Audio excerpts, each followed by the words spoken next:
Greetings, Mind Crafters, and welcome to another Mindcraft episode on this beautiful day. My name is Kimberly Quinn, and it is my pleasure, and I feel like my mission in life to help people learn to become the boss of their brain. So remember, that's all about the thinking. Thoughts come first, feelings second, action behaviors last. And today, this rolls right into what we're talking about with we're going to talk about the quality of the day and sort of our autonomy around that. The fact that we can choose to start our day over whenever we freaking feel like it. And so my shout out for inspiration, meaning in spirit, I love how Wayne Dyer says that. So we'll say him too, is to Sarah Von Brednik, author of Simple Abundance. It's a day book of comfort and joy, and one that I enjoyed through in my 30s when I was home with the kids, and it was just such a good book. So anyway, she starts out with Henry David Thoreau telling us this: to affect the quality of the day, that is the highest of arts. And I'll tell you, I just think this is such a good topic because so often, which again is a lot what Mindcraft is about, right? We talked about the thoroughbred the last couple episodes being this powerful, gorgeous, beautiful animal. And there's an 85-pound jockey directing this powerful, beautiful animal that can, gallop at, speeds faster than some cars, right? And it's such a great metaphor because we are that little jockey of the powerful mind. And this is why I like to use that because I really think that a calm mind is a really powerful mind. And when we get a grip on the thoughts, get first of all grab an understanding that thoughts dictate our lives. When we change our thinking, we change our lives. I mean, it really is that simple. I usually put up both hands to my Mindcrafters and I'll say, raise my left hand and say, is it that simple? And after they get trained up a bit, they nod yes. I'll raise my right hand. Is it that easy? No. Simple, yes. Easy, no. But here's the thing: is nobody affects nobody can turn let's say that nobody can turn our day around except us. It's also similar to when we're talking about the whole schedule thing. Oh, I can't. I'm too busy. Oh, I can't do that. I can't. Okay, well, who's in charge of your schedule? You are. That's it. And even though life happens, we wake up, get a run in our nylons, stub our toe on the table as we're trying to reach for that coffee or tea. Um, Trip over something. I don't know. Make have the day can start. Then he's on the way to work, and because you had to run in your nylons, or you couldn't find your other good shoe, or the puppy got your shoe, or whatever. Then you're on your way to work, and you didn't realize you had to stop for gas, and so then you got to stop for gas, and now you're late, and you wouldn't have been late if you didn't get to run your stocking. And then here we go, right? And so this is the thing: at any given point throughout that whole series of unfortunate events, at any given point, we can consciously choose to turn our day around. We can consciously choose it, even if it's something really big. Now, obviously, there's a spectrum of getting a run in your nylons or your computer pixelating right before you're ready to go to work. And you're like, oh my God, I have to do this, I have to do that. I mean, it's kind of like a car. There's never a good time for a car to break down, and there's never a good time for a computer to break down. It's just how it goes. So meanwhile, we're doing all this oh my godding when in fact, what we could be doing is just coming up with a plan to do damage control and make a conscious choice within the circumstances of series of unfortunate events, to make a conscious choice to turn the day around, because our life minutes on this day, even with said whatever happening, are still very, very important, and we can still salvage these. And it's like we can run them through a life minute filter, and just save all those present moments, even if it means creating something good. It's already 2:15, and grabbing, stepping, getting out of Dodge and treating yourself to a latte at Starbucks just to get a grip. There's all kinds of ways to turn our day around. And so Sarah starts out kind of like that. She says, we know that there are many aspects to real life in which our own opinion is neither sought nor required. Sometimes, despite our efforts and positive thinking, health, fortune, and or peace elude us. But the one thing we do have absolute control over is the quality of our days. Even when we're grief-stricken, racked with pain, sick from worry, deeply depressed, squeezed by circumstances. How we greet, meet, and complete each day is our choosing. Amen, sister. And then Sarah goes on to talk about like we hate to hear this. I don't like that word hate, but we really don't like to hear this. Why? Because then we have to take accountability. It's so easy to blame legit thing here because we're not saying they're not legit. You blow a tire, you're on the sidewalk, it's raining, somebody drives by without really slowing down, splooshes your brand new suit, your brand new outfit. I mean, you can just go on about ways that the day gets thrown, and of course, I mean that's part of life. And earlier, maybe that was even this morning when I was out walking Giovanni, and it was super early. I think it was like I don't know 9, or I was out in the woods.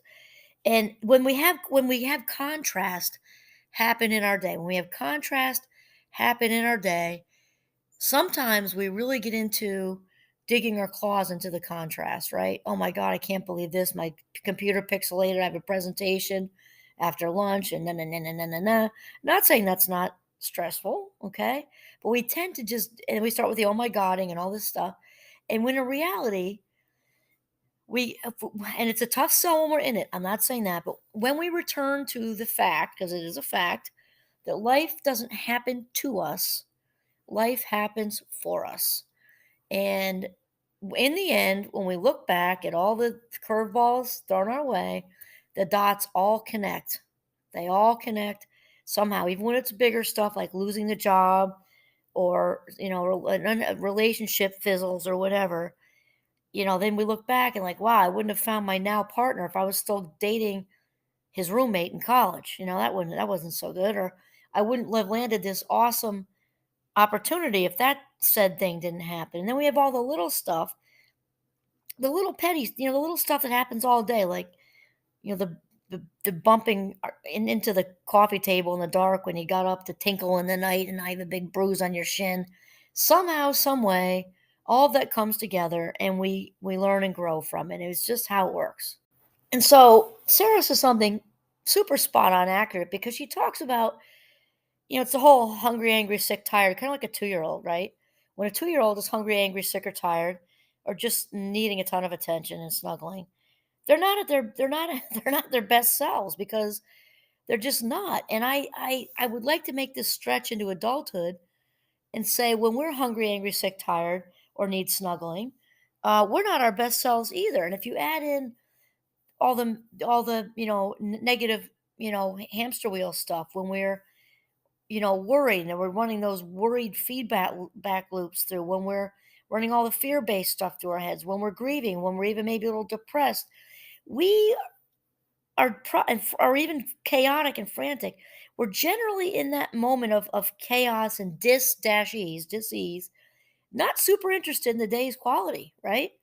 We just are sort of looking forward to the misery ending. And that's the part that's really sad because even if there's only 45 minutes left in the waking day for that person, that's 45 life minutes. Golden, golden life minutes when we're, 80, 90, or 100 plus. I mean, that's a lot of minutes. 45 valuable minutes. We're just allowing, because the word is allow, to slide down the drain when we could salvage them, even if that means, it doesn't mean we're waving a wand and doing what people call toxic positivity. No, maybe you really are sad. So you head for the hot bath, you dump in a ton of bubble bath stuff, twice the double dose, you pour a glass of wine, grab a good book, light a candle, or you go on a walk, or you call your best friend late at night and spend the 45 minutes, seeking out higher ground rather than just having a mope fest. And sometimes a mope fest is good for a short while. We to feel is to heal. Again, we're not saying don't feel. I'm definitely not saying that. I'm saying we don't want to be passive about it, like and just allow that time to just evaporate. Even if it's a mindful mope, that's a little less, painful for me to think about than just allowing those valuable life minutes to just circle the drain. That's what we're trying to prevent.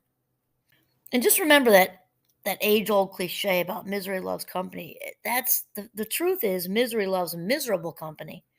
And so again, we're not saying to not feel. To feel is to heal. We don't want to do the whole toxic shoving feelings away. However, big however is a fancy way to say but, right? We do want to, set the limit on the mope fest because we are going to attract more of it. We do need to process. Yes, we also don't need to reside there, is what I'm saying. And only we are the captains of our own ship. And so we are the only ones that have the power, the ability to shift into a more positive place. And that's just the plain and simple fact. And so when we're in that misery thing, we got to choose it and then we got to kind of follow through one little millisecond at a time. And Sarah says, by wishing the day away is also a creative choice, even if it's not a deliberate one. By wishing the day away, I can't even imagine. Valuable life minutes is also a creative choice, even if not a deliberate one. So this is the what we're talking about is becoming an artist of life. It's not like, oh, where's she going with this? No, this is really what I'm saying. Becoming because we are the creators of our own life. That we're not making that up. It all starts in the mind. We are literally creating our own reality all day, every day. Does stuff intrude and stuff life happens? Yes, but we're still working around that. Just like, like let's picture a river and there's a rock there. Water goes around the rock. It just naturally yields and goes around the rock. There's going to be rocks in life and we have to kind of navigate and get around it, right? We're still creating every single day. We are creating what our future life minutes will be. And so Sarah talks about artists of the everyday excelling in elevating the simple to the level of the sacred. I love that. Because again, bad things happen. There's usually a bless in the mess, as I say. And again, I'm not saying that it's easy. And obviously, some things in life can be horribly tragic. And still, even when we look back, a funeral is probably the no one. No one. I don't know who looks forward to going to funerals. Like nobody, right? And obviously, there's a range of those because an 85 or 90-year-old who had a healthy, wonderful, amazing life. The loss is still sad when that was the parent, the grandparent, the great grandparent. Not the same as obviously losing a tragic loss of a child or young adult or even or like a young parent or something. It's nothing. It's not the same. And even still, when we look back, if there's any blessing in any funeral, it's people coming together, on behalf not only of that person that was lost, but also everybody who's left still here, who needs to be loved and wrapped around like a burrito. And that's what people really remembered. And so, as horrible as that is, it can be a heavy lift to really focus on there. But when we look back, that's the positive in that. And so Sarah talks about like the in generals here. Like you can use whatever you have on hand, like the simple pleasures, basically a lunch or a dinner, a heart to heart conversation, just, that just feeds the spirit. I mean, just humor too. Humor can work in certain circumstances. Obviously, not the funeral one we just use as much, but in another situation, maybe, um, I don't know. I think of an example right at the minute, but a relationship just wasn't meant to happen. The person is past the real heartachy part of it, and now there's kind of might be a moment when they're starting to heal that a little bit of humor can enter there. Affection, we want to sort of work hard at creating uh, a feeling of comfort and contentment, and maybe shifting into a more positive place, putting a positive spin on things, and we have the power to do that. And Sarah also talks about something I do every single day of my life. When she starts her day, she wakes up and she says, "Thank you for the gift of this wonderful day." I do that too. I just say thank you though. I look out. I say thank you twice. I say thank you looking out the bay window before I even get out of bed. I do a little mindful thing also when I'm laying there, just like a minute. Then I say thank you, and I'm thinking thank you for this gift of I'm back, right? I'm back, yay! Think of the alternatives. When I swing my feet around, my feet at the floor, I say thank you again, and I'm just thinking about my happy feet at the ground, my spine's intact, arms work, legs work, eyes work, ears work, everything works. Thank goodness. I don't say any of that though. I just say thank you, and these are such good things to really implement into your day to really prime it and affect these things really affect the quality of day. How we start the day and how we end the day are huge in affecting the quality of the day. So Sarah also rattles off um, some initial findings that she came up with. So she says there are 1, 2, 3, 4, 5 of them. She says all days are wonderful in direct proportion to the creative energy invested in them. No investment, no return. That was beautiful. Talk about priming the day. Even lousy days possess hidden wonder. Sometimes all you need is a moment of attitude adjustment to shift your perception of an entire afternoon and move forward into a pleasant evening. I love that. Third one, weather does not seem to affect the experiment.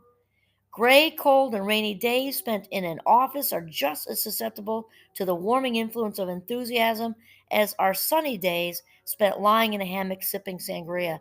That is so true. Oh my gosh, we don't have to be affected by the weather. Or if you kind of know you're predisposed to be affected by the weather, we it goes back to the first one she said, investment and return. If you know that, let's say in northern Vermont, seasonal affective disorder is a total thing. If you know that about yourself, you might have to work a little bit harder at getting your ducks in a row with it, but you certainly can. There's the lighting, the pleasant things on the wall, pictures of family, plants, fish tank. There's all kinds of things you can do to make things easier. So the weather's just not an excuse. 4, days are expected to be wonderful before they begin to turn out. Wait a minute. Days are expected to be wonderful before they begin turn out to be so that they're frequent. Oh my God, why am I having a hard time reading? Days that are expected to be wonderful before they begin turn out to be so much more frequently than days greeted with grumbling. I finally got it together there. My eyes are kind of skipping.